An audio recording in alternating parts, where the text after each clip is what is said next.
It has been rumored for years, and now it's official.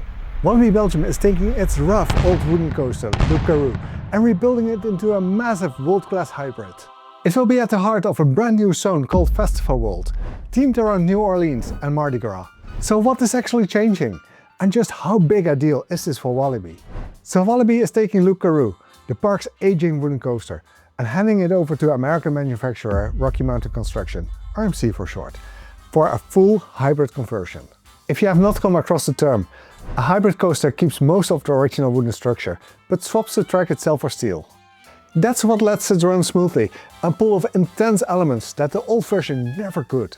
For a ride that built its whole reputation on being rough, that's one hell of an improvement.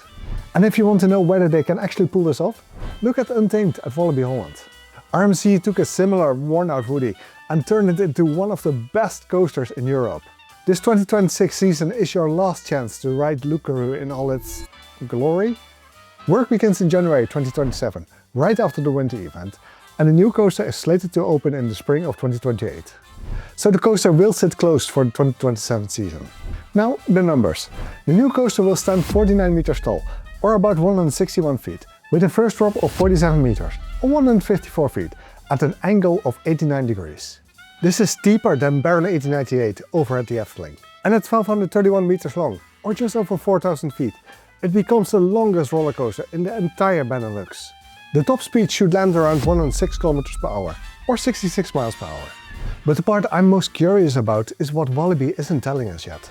The park says the ride will feature 3 world-first elements, tricks no other coaster on the planet has pulled off, but they're keeping every one of them a secret for now.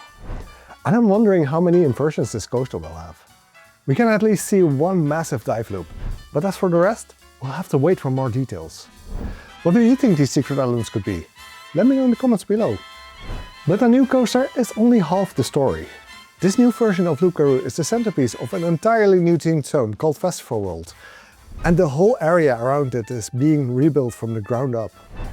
The theme is New Orleans. Think French Quarter balconies, Mardi Gras color, and live street music. Walibi is calling it a brand new immersive destination. And for once, that might be more than marketing speak. They are building it in 2 phases. Phase 1 arrives in 2028, alongside the coaster, but it comes at a cost. To make space for the station building of the new coaster, the 4D cinema will be removed. Phase 2 follows in 2030, and that's where the zone really fills out. Rethemed family rides, a set of family drop towers, a water play area, and a big themed restaurant with a handful of new food spots. And that is what makes this such a big deal for Walibi. The park already has Kondaa, one of the best coasters in the Benelux. Pair that with a second world-class headliner and a fully themed zone wrapped around it, and you've got a park worth planning a whole trip around. So with all this happening, when should you visit Walibi Belgium? It depends on what you're after. If you've got a soft spot for Loup-Garou, or you just want to say you rode the original before it's gone, this is your last chance. After 2026, the old Woody is finished for good, and the whole thing disappears behind construction walls for 2027.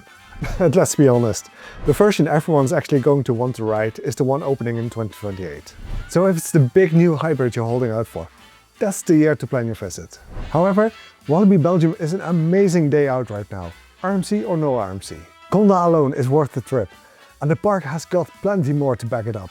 So if you can get there easily, there's no reason to wait. Go and enjoy it. It is only really worth holding off if Walibi is a proper journey for you, and you'd rather make that trip count when the headliners open. But before any of that arrives, which coasters at Walibi Belgium are actually worth your time? I ranked everyone in the park, worst to best, and a couple of placements might surprise you. Watch that next, and you know exactly what to prioritize on the day.